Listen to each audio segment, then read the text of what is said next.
Thank you, President John, for allowing me this introduction. Good afternoon to you all.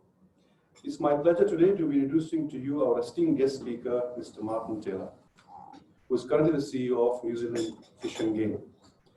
New Zealand Fish and Game is the collective brand name of 12 regional fish and game councils, which administer the sports of fishing and game bird sourced in New Zealand.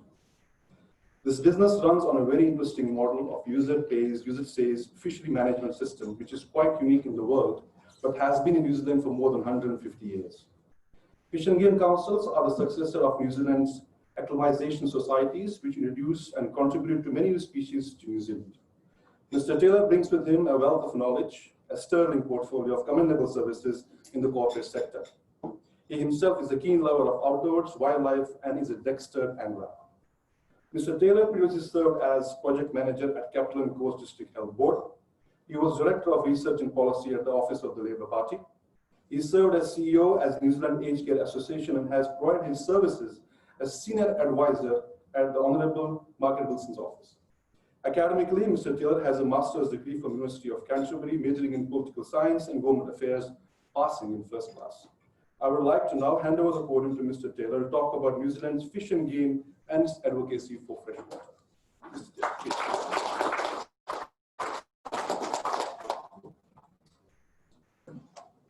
Well, thank you for inviting me today to talk about fish and game and some of our advocacy functions. I thought I'd just go over, first of all, a bit about fish and game. As Khan said, that we've been around for a while. We started for introducing animals for recreational purposes 150 years ago. When you think about the introduction of non-native species now, having that sort of thing on the CV isn't the best, but what we have today is a very vibrant recreational sector. The 24 acclimatisation societies were crunched down into 13 in about 1990. And there's 12 regional councils and 1 national council. Over those 12 regional councils, we've got 138 elected governors. So that's an awful number when you think about that. And we're funded by licence holders, solely by licence holders' fees. And so we make about 11 million per year. And we get to recommend to the Minister what our licence fee would be. So in the last 5 years, we've had a slowly declining participation rate, and how we cover that up is we increase the licence fee. And obviously you get to a point where that will no longer work. So that's one of the challenges we are facing. So we sell about 100,000 fishing licences and freshwater fishing licences and 35,000 game bird licences, and we've got about 70 staff across the country. We're a mixed federal and unitary model, essentially, and we're the national office. We are very wary about calling it the head office when you're in a federal structure. Set the budgets, and then the regions employ the staff and run the projects. So one of our key roles is advocacy. And our advocacy functions are set out in statute. And so what we do is we advocate generally for the national interest of anglers and hunters in statutory planning processes and on behalf of Fish and Game Council. And it's really important to remember that our advocacy is independent of government policy of the day. Now, this has caused tensions in the past. And I know there's an ex-National Minister in the room, and he'll be well aware of it, I'm sure. My predecessor, Bryce Johnson, was in the role for his whole working life, 37 years, from acclimatisation society through to the end of Fish and Game. So I've been in the role 2.5 years, and there were a number of times he told me when the government was unhappy with his advocacy and they pushed to and from, but the Minister can't direct me. She can lean on me and give me advice, which you have to consider as you go along. So our advocacy activities take on the form of public relations campaigns, statutory planning processes, litigation, and direct political advocacy. So that's the hard and soft advocacy which people in Wellington would be very well aware of. We spend quite a lot of money on statutory planning process and litigation. We spent over $1 million contesting the Horizons 1 plan. We won pretty much every battle, but I'm pretty sure we lost the war at the end of the day. But certainly it was a key focus of us for many years. So the question comes in, why advocacy? So Kiwis, we believe, expect to be able to swim, fish, and gather kai in their lakes, rivers and streams. You know, it's a core part of what it is to be a Kiwi. I mean, how many people can remember, you know, going away on family holidays? You go to the beach, you go to a lake, or you go to a river, someone goes fishing. It's one of those core parts that you expect to do as a Kiwi. And when that's taken away, people are quite unhappy with that. And it can be taken away if you can't swim in that river or that lake because of pollution. And purely selfishly, if there's no freshwater sports fish and no games bird, there's no fish and game. So it really goes to the core of our being. So I'm going to take you through an example of probably one of New Zealand's most successful campaigns. It's the Dirty Darian campaign. And it began in 2001. And it began when Bryce Johnson, as CEO of Fish and Game, was seeing the degradation of lowland waters in essentially the South Island. And the term Dirty Darian came out in a public meeting. It wasn't Bryce's, but he didn't make it his own. And it was heavily resisted by agricultural lobby groups. And I'll take you through some of the examples as I got going through there. After about 5 years, it was picked up by other environmental NGOs such as Greenpeace and Forest and Bird. So they saw what was actually happening to some of the species and the habitats that they were looking after, and realised that if we don't have fresh water, we don't have anything. If we don't have wetlands, you don't have as many native fish. If you don't have wetlands, you don't have as many native birds. So the campaign for fresh water and Dirty Darian, after about 5 or 6 years, has been supported across the environmental NGO sector. Now, to give you some context of why the Dirty Darian campaign took off and worked so well, these are dairy cattle numbers between 1994 and 2017. Now, in 1994, in Canterbury, you've got like 250,000, and now you've got 1 million more. Targo, small numbers, 3 times that, and then Southland. That's an exceedingly large number of cattle in those areas. And there's no problem with having the right dairy farm in the right place with the right soil, with the right water flow. But there is a problem in Canterbury when you're shifting from sheep through to dairy, and you need a lot more irrigation. You need to put on a lot more fertiliser so that you can generate the dry matter for the cows to actually produce the milk solids. So this is from 2002, and it's just a snapshot from media. And it was one of the first things that Fish and Game did, is that we commissioned a NIWA report, base your advocacy in science, and then you can see the pushback from Federated Farmers. Federated Farmers accuses Fish and Game of damaging New Zealand interests by waging the Dirty Darian campaign. So even in 2002, which is probably 18 months after it started, it's been identified as a campaign. It's getting pushback from the agricultural sector, and their lines are starting to be drawn and the message is out. So the images we've used many times. You may have seen them in the media. And then we start hearing messages from the agricultural lobbyists. New Zealand's environmental record is good. It may be, but in terms of Dirty Darian in 2001, we were seeing the loss of lowland streams in Canterbury, Southland and Otago. And for us, when we're selling a licence, there's a lot of licences, sales that can be lost if you can't go fishing in your local stream. I mean, I grew up in Christchurch and used to go swimming in the Selwyn River. Now there's a sign there that says, do not come near this is toxic, you'll be sick. And those sort of shifts are actually what embed and support the Dirty Darian campaign. Now in 2007, there was a big pushback that any regulation would actually destroy the dairy industry. And one of the things that Fish and Game was saying is you've got to fence your lakes, rivers and streams so that the dairy cows cannot go in there because they seem to like going in there and then defecating, which is not best for the environment, and they would muddy up the water, so the sediment flow would actually kill off some of the bugs in the water, which means you can't get any trout food. So what we were saying is all lakes and streams have to be fenced off. And the response from the other side was farmers will have to leave the land. They can't accept this, that they can't deal with this added expense on their business. The good news is about 98% of lakes, rivers and streams are now fenced, and we haven't seen any farmers have to leave their land because of the fencing. And modern farm practices and land management are now having a positive effect on water quality. So the debate started progressing, and this pest management practice as a term started coming up. And so in response to Fish and Game saying you've got to do something, the agricultural sector said, well, we can come up with pest management practices that will actually mitigate the issues and solve the problem. And if that was the case, that would have been great. We haven't actually seen that in the last 10 years. But it certainly drew a line under whether we would have self-regulation of the industry or government regulations. And they are two things are quite opposed. You can either look after yourself or someone will tell you what you have to meet.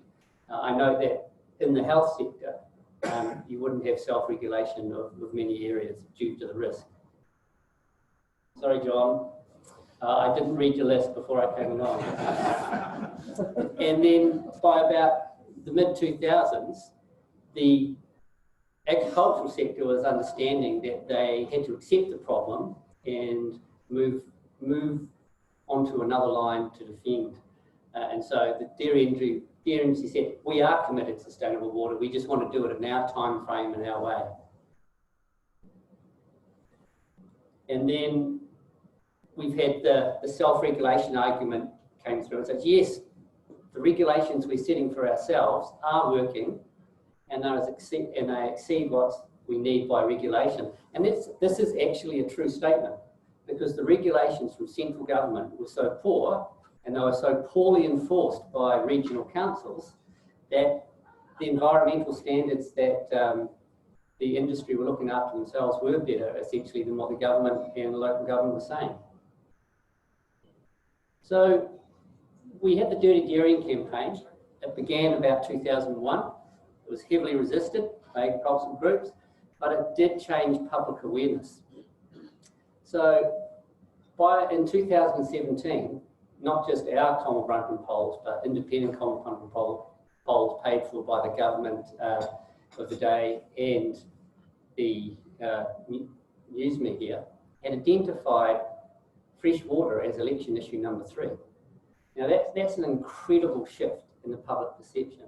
It always used to be the mantra in Wellington that it was health, education and the economy. They were the 3 issues regardless. So to get fresh water up in issue number 3 after 17 years of advocacy was a huge win from the environmental sector, and a shout out to Bryce Johnson, a huge achievement by Bryce. I have to say, internally within Fish and Game, the whole idea that there was a unified structure at the region supporting the national office and its advocacy is not the case. There was a lot of internal issues as well with the campaign. So since the 2017, we've run a couple of Common Brunton polls, and it was political issue number 2 in 2018 and 2019. So it's still right up there in the public consciousness. I'm pretty sure the last 6 months mean that it's probably not there now. But in terms of a campaign and getting into the public consciousness and making sure politicians have to respond to it, it's probably one of Fish and Game's key deliverables over 2 decades. And what's resulted is in a couple of weeks, you're going to see a national policy statement for freshwater management, which will take us some way closer to stopping the degradation of the waterways. I'm not talking about restoring the waterways. I don't think that's going to happen in my lifetime or even my son's lifetime. But if we can stop the further degradation, we've probably done something positive. And you're going to also see an NES, which is the National Environmental Standards, on things like winter grazing. So some of those worst practices that we've seen in the last few years will be stopped. So this is one of the final slides I've got, which pretty much winds up where the position was at the end of the campaign, which is industry set standards or national set standards. Now, we put this out to be quite provocative, to try and generate some submissions for the government process on the national freshwater policy process. And this did generate a lot of feedback, generated a couple of thousand positive supporting submissions for us, and it also generated about 30 absolutely virulent responses from the rural sector, which filtered through our regional structure quite quickly. So that's essentially an example of 20 years of fishing and games advocacy, public relations moving through to policy. And essentially, as an organisation, we have to keep doing that, because otherwise we don't have a reason for being, because we won't have any fish, we won't have any ducks, and we won't have any licensed sales. And it's certainly probably in the public interest to keep doing it. Thank you.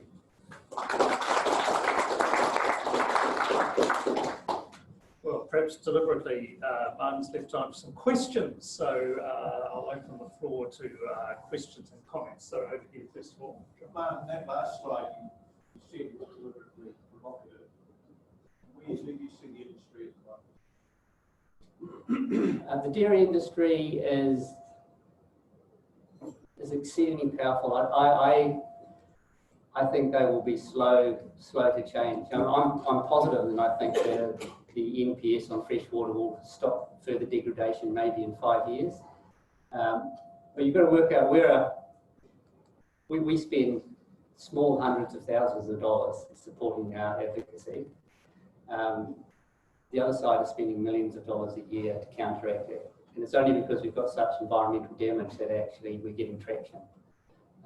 So do I think the campaign is won? Not at all. The next 5 years is going to be critical. If the industry embraced the fact that the new national policy statement on freshwater does need to come in and does need to set bottom lines for things like nitrates and sediment and phosphorus, then we've got a chance. But the critical thing here is every change a dairy farmer has to make impacts his bottom line. And there's a number of farmers who do it because they know it's the right thing. And then there's a number of farmers who won't do it because they can't, because they're so heavily leveraged with debt that they know any change to the operating model will mean that it'll become uneconomic. And so having that as a reality means it's very difficult to change the outcomes. Well, thanks very much, Amanda. It's fascinating. Can I ask you a question from the perspective of trout? I know very little about trout fishing, but a friend who does a lot told me that most trout, when they're caught, get thrown back, and it's actually not very sporting to eat them. And because if you do, there's fewer for other people to catch. And is that correct? And has Fishing Game got any idea about how many times the average trout is caught and thrown back during its life? And does the council take an official view on whether fish can feel pain? I'm not going to answer that last one. I can say is that catch and release is what you're talking about. Yeah. We don't support catch and release as a policy because if you're going to catch it, it's for the table. So when I go fishing with my boys, we catch and kill and take them home and eat them. So there is a movement of some people who like to catch and release for the sport of it, and generally we can see that those numbers are probably not as large as everyone thinks. There's an awful amount of trout caught and eaten. If you go down to the canals, which is one of New Zealand's most popular fishing areas, everything that I've seen taken out is essentially killed and eaten. I mean, to be fair, it tastes like salmon because it's eating salmon food, but it's certainly most people, and we support, if you're going to go for it and kill it, you're going to eat it. Have you got any idea what the figures are? No, we've never looked at those, the numbers there. My question was partly answered in the first question, but it seems like this debate's been going on for a while, and from my perspective, watching the story, it sounded, and you quoted the stats of 98%, but most farmers are doing the right thing and fencing and fixing the areas on their land. Trying to understand why there's so much trouble dealing with the 2%. Is it an under-resourcing, or is there something broken in the legislation that makes it hard to take those cases? Why, if there's only a small number that are the worst offenders, why are we struggling to deal with it? Because there aren't a small number of worst offenders. So it's not 98% doing the right thing. There is a significant number doing the right thing, but there's a significant number who are doing the right thing by the regulations at the moment. And doing the right things by the regulation at the moment actually allows you to pollute your lakes, rivers and streams. So the regulations have to change so that the majority of people are having to improve their environmental outcomes. And what I haven't put up there is the stats in the North Island versus South Island. There hasn't been actually that many changes in cow numbers in the North Island. Essentially it's the South Island is the issue. Canterbury, you'd never have put dairy farms in Canterbury if you were doing a control and command economy. It's the wrong type of soils. It's the wrong place for them. And essentially we've got the wrong number of cows in the wrong place for the wrong reasons. And in order for those for those businesses to survive, they're going to have quite a market shift in how they do their operation. And I was at a dairy farm 2 weeks ago, and he had put in a herd home with millions of dollars, and he was monitoring his nitrogen runoff, and he got it down to below what his regional council wants for his area. But his neighbour was 10 times his runoff, and he is still complying. So there's a whole bunch of work that needs to be done in those areas which are ground zero, which is Canterbury, Southland and Otago. And whilst the farmers are complying with the laws as they are now, the laws themselves aren't good enough to bring about stopping the decline in waterways. Can you give us a rough breakdown of your $11 million between advocacy and administration versus the management and policing of the fishery? Well, that's very hard. So of the $11 million, about $9 million is distributed to the regions for their regional budgets. About $1 million is supporting the regions in terms of putting out regulation guidebooks, coordination activities on habitat protection. And then there's the New Zealand Council Office costs, and we probably spend, depending on which year it is, between $300,000 and $500,000 on litigation and or support for regional planning processes, which are exceedingly expensive. I'm a fisherman who fishes around the Taupo area, and in the 70s and 80s, I'd regularly come across someone who asked to see my fishing license.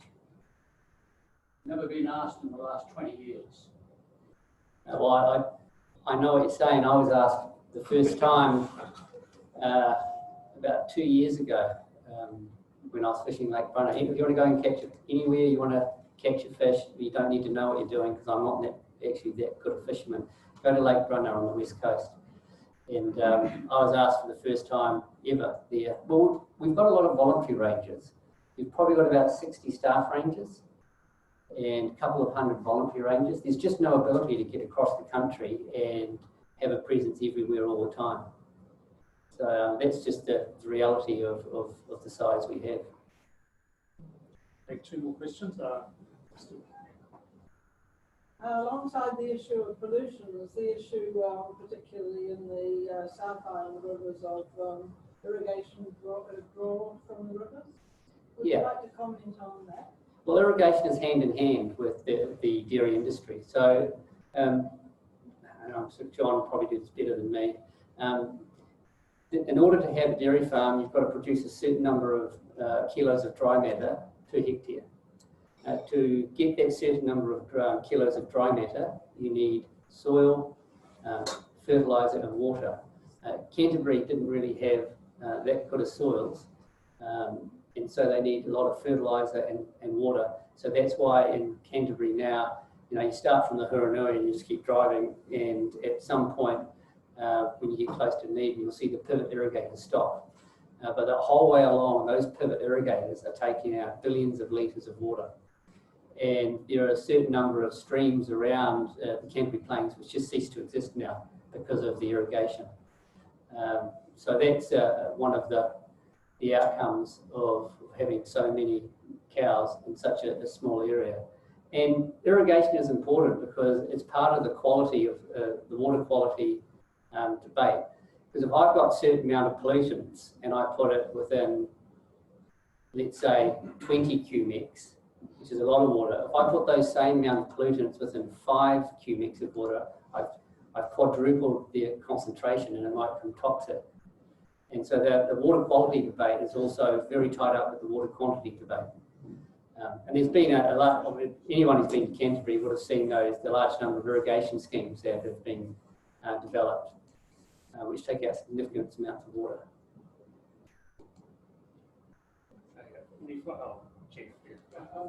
Just interesting, you mentioned forest and bird and green pits. To what extent does your interest overlap and to what extent on the So we overlap quite a bit in terms of habitat, in terms of we want wetlands, they want wetlands, they want fresh water, we want fresh water. We agree to disagree on certain aspects of what they promote and what we advocate for. For example, there's a narrative that's running through Wellington now, being pushed along by the biodiversity consultations about the value of introduced species versus the value of native species. So forest and bird is all about native species. And so while you've got some people there who would like to catch the very last trout and shoot the very last deer, they sort of understand and recognise that we just keep to our knitting. We need to talk about the habitat first and then let's talk about those other issues secondary. So that's really where our crossover is. Thank you very much, Martin. And I'll ask Smith Khan to thank you. Thank you, Mr. Taylor, for this enlightening session. I'm sure that information provided is of use, and I would like to just ask Mr. John to hand over a small memento from our side as a thank you note. This is a standard thing that we do here at Rotary. We give people a thank you, but we keep it in a small package so that it doesn't become a problem to take away. But thank you very much, everybody. Please join.